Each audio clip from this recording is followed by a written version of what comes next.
was the British. They taught us that it was red. They taught you wrong. The man? Way wrong. Armies and fought against each other all over this nation in places, some of them places you've heard of: Gettysburg, Antietam, Shiloh, Chickamauga. But believe it or not, one of those places they fought was right here at Lookout Mountain. So what they're fighting over here is, at least in the immediacy, is both armies wanted to try to control the city of Chattanooga, this city right out behind me here. This city was and is, even today in 2016, an important rail hub, an important transportation hub. Kind of all roads go through Chattanooga. It was known as the gateway to the Confederacy, the gateway to the Deep South. So both armies wanted to try to control that. And so in the summer of 1863, the Union Army, and I'm wearing the uniform of a typical Union soldier in the middle of the war, the Union Army moved south out of Middle Tennessee, and oh, that's a good one. I like that one. I'm always entertained by different people's ringtones. Sometimes you'll get really random. That's good. If y'all haven't figured out, I'm not one of those reenactor types that pretends like it's 1863 and has no idea what's going on. I know sometimes you'll meet people that do that. Both armies wanted to try to control the city of Chattanooga. And so in the summer of 1863, the Union Army moved south out of Middle Tennessee with the objective of capturing that city behind me. Their grand plan to do this was to swing the bulk of the army to the south and attack Chattanooga from the south and to try to trap the Confederates in the city. When they did that, when they swung around to the south, the Confederates abandoned the city of Chattanooga. They not only did not want to get captured or trapped in the city, they also saw an opportunity to try to defeat a divided Union Army out on the open field, which they did in September of 1863 at the Battle of Chickamauga, about 15 miles south of here. The two armies met there in a massive battle. 35,000 casualties, about 4,200 men killed out on the battlefields. The Union Army was defeated and retreated north, though, into the city that they were trying to capture, Chattanooga. So even though they lost the battle, they still got what they wanted, which was the city. So it kind of begs this question, did they really lose? We can go round and round on that one if you want to.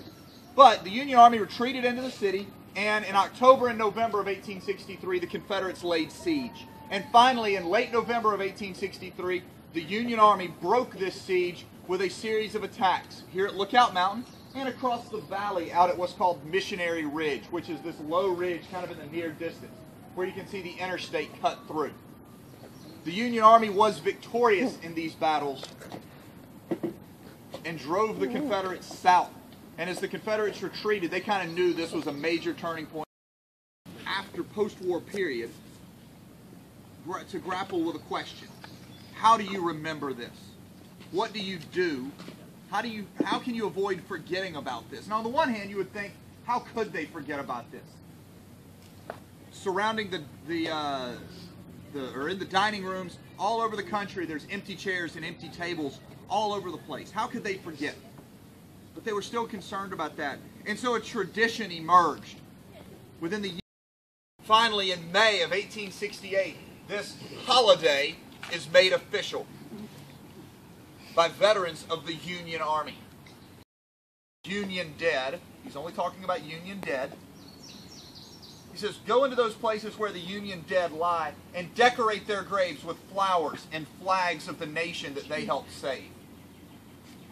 And those veterans did that. And this day became known as Decoration Day. And so the birth of this holiday is rooted in commemorating the Union dead on battlefields like here at Lookout Mountain.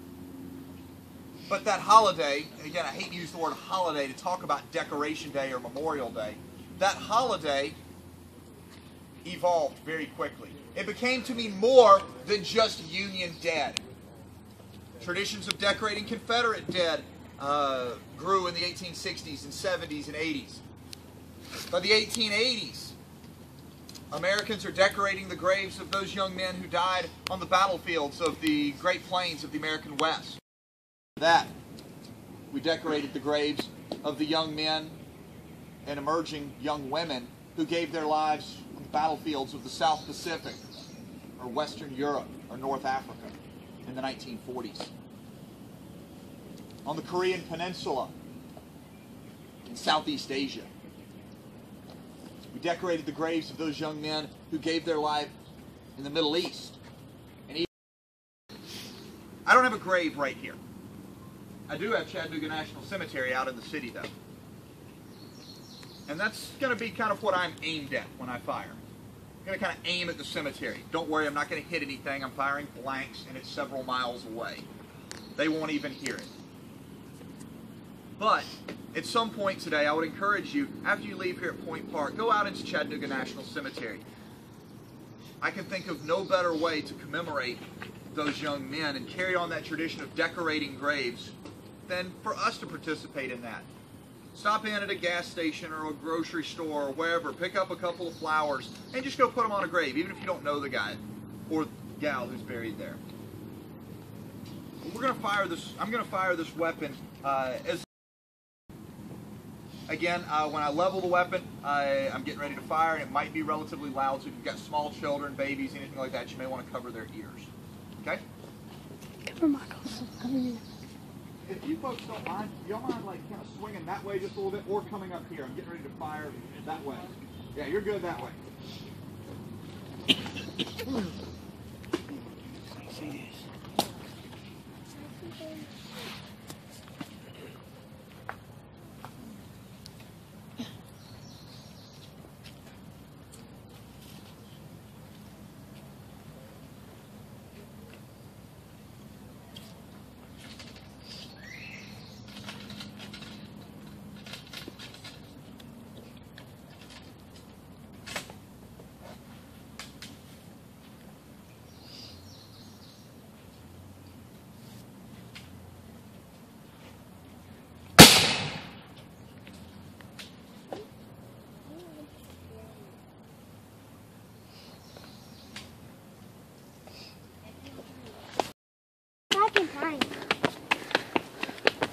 Would be in a war. The